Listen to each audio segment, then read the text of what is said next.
In this video, let's talk about Shego from the Kim Possible series and see just how evil she really is. She stands out as a professional mercenary who works strictly for the paycheck. Unlike Dr. Draken, her usual boss, who was obsessed with taking over the world and dreaming up grand schemes of global domination, Shego had a different approach altogether. She wasn't driven by those over-the-top ambitions. Instead, she treated her role as a job, showing up to fight Kim as part of her regular routine, something she did time and again without much personal investment. Her clashes with Kim were just business as usual for her intense skilled battles that she handled with her plasma powers and sharp wit, but nothing more than a gig. What sets her apart even more is that she lacks the massive supervillain ego you see in so many others. Shego didn't care about ruling the world or leaving her mark on history. Her focus was straightforward: get paid well, enjoy the action if it suited her, and move on. If a job offered good money and piqued her interest with some real challenge or excitement, she'd jump in fully, using her agility, combat expertise, and that signature green energy to dominate. But she never chased dreams of conquest or power for its own sake, except for that one standout moment when she actually went for it and pulled it off. That moment came in the movie Kim Possible: A Stitch in Time, where Shego breaks from her usual pattern, seizes control, and becomes the Supreme One, ruling over a harsh dystopian world. You know, I started out as an underestimated sidekick trying to make the stupid schemes of others succeed. My schemes were not stupid. Ooh, but with the help of a time-traveling monkey idol, I went solo with an evil scheme of my own. And it worked! So now it's my world. You're just living in it.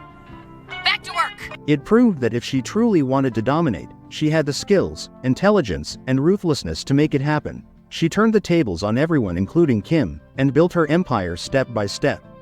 Yet, even in that scenario, it felt like a rare detour rather than her core drive, because outside of it, we rarely see her pushing for world control. Most of the time, Shego comes across as totally uninterested in that kind of long-term power grab. She'd rather stay independent, pick her fights for the thrill and the cash, and keep her freedom intact without getting bogged down in egomaniacal plans.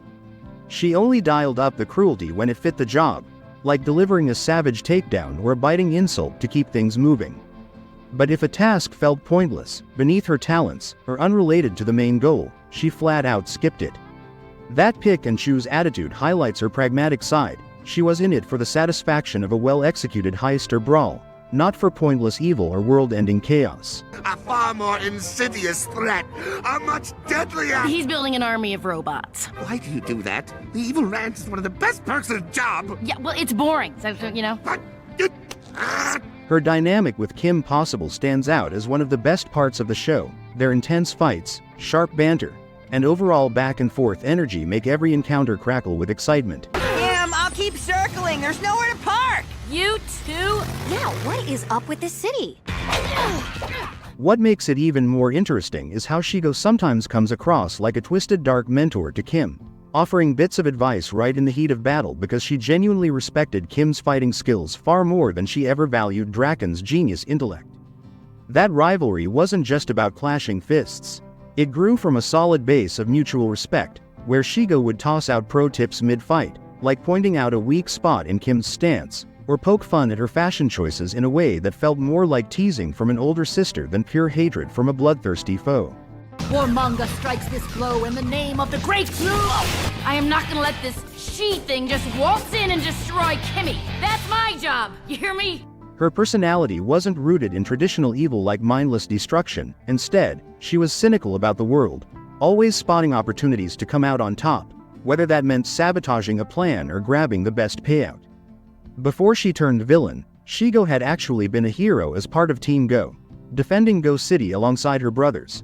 But she walked away from that life when she realized villain work brought in better money and came with way fewer rules or annoying restrictions to hold her back. In the end, she was definitely a bad person, ruthless when it suited her, quick to betray if the price was right, but she stopped short of being a true monster who reveled in pointless suffering.